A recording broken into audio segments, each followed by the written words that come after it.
নমস্কার বন্ধুরা, আবারও একটা নতুন রেসিপিতে সবাইকে স্বাগত। তো চলো আজকে রেসিপি শুরু করা যাক। আজ আমি একটা চাটনির রেসিপি নিয়ে চলে এসেছি, আর এটা কিন্তু ঝটপট তৈরি হয়ে যায়। আর এটা আমি আজকে আম আদা দিয়ে তৈরি করেছি। তো কিভাবে তৈরি করছি দেখতে থাকুন। এটা হচ্ছে আমাদের বাগানে হয়েছে এই আদাটা, এটাকে বলা হয় আম আদা। তো এই আদাটা কাটলে কিন্তু একদম আমের মতনই গন্ধ আসে।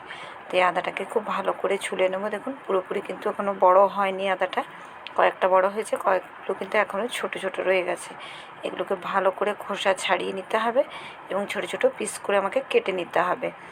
আর এখানে আমি পরিমাণ মতো অল্প একটু ধনেপাতা নিয়েছি, আর একটু বেশি পরিমাণে নিয়েছি এখানে পুদিনা পাতাটা, আর একটা কাঁচা লঙ্কা নিয়েছি। মাত্র এই কয়েকটা উপকরণ দিয়ে আজ এই চাটনিটা আমি তৈরি করে দেখাবো, আর কোনো রকম গ্যাস জ্বালানোর ঝামেলা ছাড়াই। তো প্রথমে মিক্সির ছোটো জারটার মধ্যে আমি আম আদাটা নিয়ে নিলাম, পুদিনা পাতাটা নিলাম, কাঁচা লঙ্কা একটা ঝাল অনুযায়ী আপনারা নেবেন, আর ধনে পাতাটা দিয়ে দিলাম।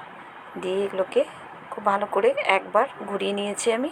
দেখুন এখন পুরোপুরি কিন্তু আমার হয়নি, তো একবার অল্প একটু ঘুরিয়ে নিয়েছি। তারপর কিন্তু এখানে এ পর্যায়ে অর্ধেকটার মতো পাতিলেবুর রস এখানে অ্যাড করতে হবে।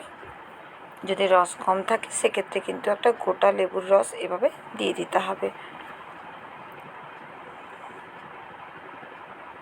তবে কিন্তু খুব ভালো মতো একটু টক ভাবটা আসবে।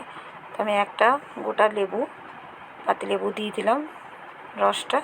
এবার এর মধ্যে স্বাদ অনুযায়ী চিনি দিয়ে দিলাম, দিয়ে অল্প একটু নুনও অ্যাড করে দিলাম। এবার এখানে আমি ঢাকা দিয়ে খুব ভালো করে মিহি করে একটা পেস্ট তৈরি করে নেবো। তো দেখুন একদম মিহি করে একটা পেস্ট তৈরি হয়ে গেছে, আর দেখেই খুব লোভনীয় লাগছে, আর খেতেও কিন্তু অপূর্ব সুন্দর লাগে। তো এখানে অল্প একটু সর্ষের তেল অ্যাড করলাম, এতে করে কিন্তু চাটনিটার স্বাদ আরও বেড়ে যাবে। চাইলে কিন্তু এটাকে একটু তড়কাও লাগাতে পারেন, সেক্ষেত্রে একটু সর্ষের তেলের মধ্যে একটু গোটা সর্ষে দিয়েও এটার মধ্যে দিতে পারেন, তবেও কিন্তু খেতে অপূর্ব সুন্দর লাগে। তবে এভাবে যদি করেন কাঁচা তেল দিয়ে, তাতেও কিন্তু স্বাদ অপূর্ব সুন্দর লাগে। তো এটা গরম ভাতের সঙ্গে কিন্তু খুব ভালো লাগে এভাবে চাটনিটা যদি তৈরি করেন। তো এটা আমরা মাঝে মধ্যে বাড়িতে তৈরি করি। তো কেমন হয়েছে আজকের রেসিপি অবশ্যই কমেন্ট করে জানাতে ভুলবেন না।